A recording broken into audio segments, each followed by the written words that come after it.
Fortune put out an article this week saying Americans don't assume moms will stay home with their kids, but the gender pay gap, motherhood penalty, and child care crisis makes it hard for them to keep working.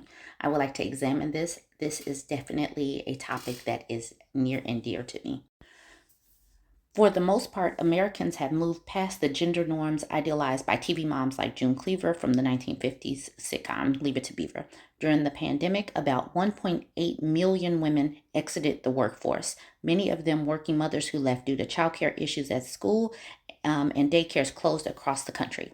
Yet, even as women's employment has bounced back, as the pandemic disruptions eased and schools returned to in person schedules, accessing affordable childcare in the U.S. remains a challenge for parents. For many Americans, childcare costs eclipse mortgage payments and regularly exceed the price of in state tuition. It's a significant chunk of the household budget, and in many cases, the costs force families to weigh the options of one parent pulling back from their job, either partially or completely, and it's typically the woman that does that.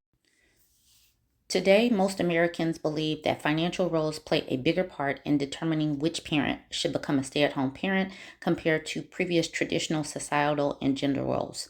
Over half, 55%, say that it should be the parent making less money who is the stay at home parent, according to a recent survey of more than 2,000 adults. So 74% believe that the financial roles should play a part on who stays at home, and 26% say that societal and gender norms play the part. Of course, it's more complicated than just finances.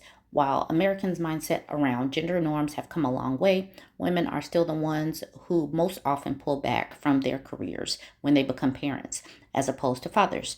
The research is clear. Having children continues to be a drag on women's employment rates. That's due in large part to factors such as ongoing child care crisis, creating scarcity and driving up cost, historical occupation and labor trends, and even the persistent gender pay gap. The woefully weak child care sector in the US, for example, makes the trade off between a full time career and staying home with your children much sharper for parents grappling with questions around work and raising your family. This is where I will insert myself. When I was making the decision to stay at home, obviously the cost of daycare came into play, but it also like keeping the kids safe, keeping them not so they don't get sick. What's going on in urban schools because we're in an urban area. There's so many things that go into thinking about who's going to stay at home. But let's start this discussion. Y'all jump in the more on the reasons why I stayed home. I was a breastfeeding mom for both children.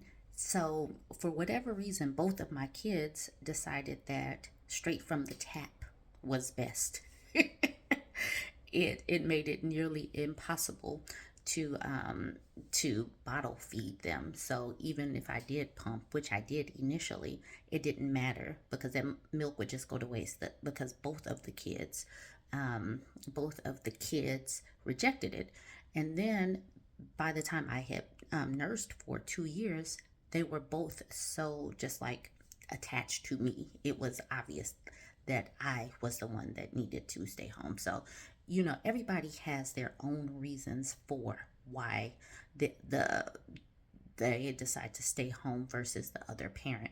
But for the pandemic, it just made sense as well because, um, when you're weighing the cost of, getting sick or how much it would cost if somebody were to get sick, it just made sense.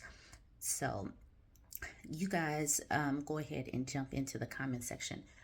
Did you jump out? Did you drop out of the workforce? Is this weighing heavy on your mind? I don't know what it is about the United States where we can't get this child care conversation and the child care crisis under control. But I think it's seriously the government doesn't want to intercede despite having money for wars and bailing out banks and bailing out millionaires. We can't help and provide money for childcare that is safe and abundant so that women can go to work. But y'all jump in the comments, tell me what you think, and like, comment, and share.